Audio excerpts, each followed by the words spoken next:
Assalamualaikum warahmatullahi wabarakatuh. Yang terhormat Bapak Meki Johendra selaku dosen pengampu mata kuliah Studi Hadis di Indonesia. Saya Preti Kamilia akan menjelaskan Syekh Yasin Al-Fadani dalam perkembangan studi hadis di Indonesia. Pembahasan materi yang pertama ada biografi Syekh Yasin Al-Fadani, karya-karya Syekh Yasin Al-Fadani, kemudian karya Syekh Yasin Al-Fadani di dalam bidang hadis, dan kontribusi Syekh Yasin Al-Fadani dalam perkembangan hadis di Nusantara. Langsung saja masuk ke pembahasan yang pertama, biografi Syekh Yasin Al-Fadani. Syekh Yasin bin Isa Al-Fadani adalah ulama besar berdarah Nusantara yang lahir di Hayy Misfalah, Mekah pada 27 Sya'ban 1337 Hijriah dari keluarga asal Padang, Sumatera Barat. Sejak kecil beliau tumbuh dalam lingkungan keluarga religius. Ayahnya Syekh Isa Al-Fadani mengajarinya dasar-dasar ilmu agama seperti tauhid, fikih, dan bahasa Arab. Sementara ibunya Nyai Maimunah yang merupakan hafizul Al-Quran membimbingnya hingga ia mampu menghafal Al-Quran secara fasih pada usia 8 tahun. Ia kemudian melanjutkan pendidikan di Madrasah As-Sautiyah Al-Hindiyah dan Madrasah Darul Ulum Ad-Diniyah sebelum berguru kepada ratusan ulama besar di Mekah, Madinah, Thaif, Yaman, Mesir, Suriah, Kuwait, dan berbagai negeri Islam lainnya, termasuk tokoh-tokoh terkemuka seperti Syekh Muhammad Ali Al-Maliki dan Syekh Umar Hamdan. Keilmuannya yang sangat luas, terutama dalam bidang hadis dan sanad, menjadikannya dijuluki Musnid ad-Dunya, yakni pakar sanad dunia yang memiliki rangkaian isnad terlengkap pada masanya. Selain aktif sebagai pengajar di Madrasah Darul Ulum dan memberikan halaqah di Masjidil Haram, beliau juga menjadi rujukan utama para penuntut ilmu dari berbagai negara, termasuk dari Indonesia. Karakternya dikenal sangat tawadu, sederhana, dan dekat dengan masyarakat. Beliau juga menjalin hubungan erat dengan banyak ulama Nusantara, sering dikunjungi jamaah haji Indonesia yang belajar kepadanya. Kemudian pada masa hidupnya beliau menghasilkan lebih dari 60-100 karya dalam berbagai disiplin ilmu syariah, terutama dalam sanad, usul fikih, balaghah, dan falak. Syekh Yasin wafat pada malam Jumat 27 Zulhijjah 1410 Hijriah pada usia 75 tahun dan dimakamkan di pemakaman Al-Ma'la, Mekah.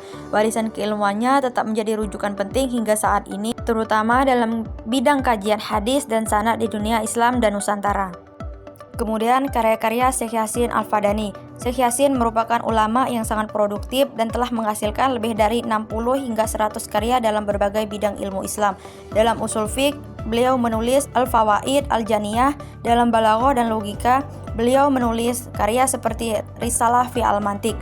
Karyanya yang banyak tidak hanya menjadi rujukan di Timur Tengah, tetapi juga menjadi literatur penting bagi pesantren dan perguruan tinggi Islam di Nusantara. Adapun karya dalam bidang hadis, ia menghasilkan karya-karya penting yang berkaitan dengan penguatan sanad dan kajian matan seperti Al-Arba'una Hadisan, Al-Arba'una Al-Budaniyah, dan Al-Bar'una Hadisan Musalsal. Selain itu, syarah hadis yang ditulisnya seperti Al-Fathul Alam atas Bulughul Maram dan Ad-Dural Madhud atas Sunan Abu Daud menjadi bukti keluasan ilmunya. Fokus utama beliau adalah memastikan keotentikan sanad, kualitas perawi, serta kesohihan matan sehingga karyanya menjadi pondasi penting dalam kajian kritik hadis modern maupun klasik. Pembahasan terakhir, kontribusi Syekh Yasin Al-Fadani bagi kajian hadis di Nusantara. Syekh Yasin Isa Al-Fadani memiliki kontribusi besar dalam pengembangan kajian hadis di Nusantara karena posisinya sebagai ulama hadis terkemuka di Haramain yang menjadi rujukan para pelajar dan jamaah haji dari Indonesia. Melalui hubungan dekatnya dengan banyak kiai dan pesantren, ia menjadi penghubung utama antara tradisi sanad di Mekah dengan jaringan keilmuan di Nusantara. Banyak ulama Indonesia yang mendapatkan ijazah sanad langsung dari beliau, sehingga memperkuat otoritas periwayatan hadis di tanah air.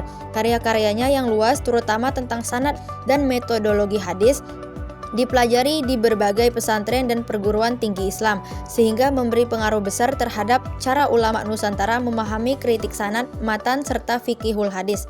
Selain itu, kunjungan dalam Muktamar Nahdlatul Ulama dan ketertibannya dengan para ulama Jawa, Aceh, Sumatera, dan Banten semakin memperkuat akar keilmuan hadis di Indonesia melalui murid-muridnya dan kitab-kitabnya. Beliau ikut membentuk tradisi kajian hadis yang lebih sistematis, kritis, dan tetap berpegang pada metodologi Ahlus Sunnah wal Jamaah di Nusantara.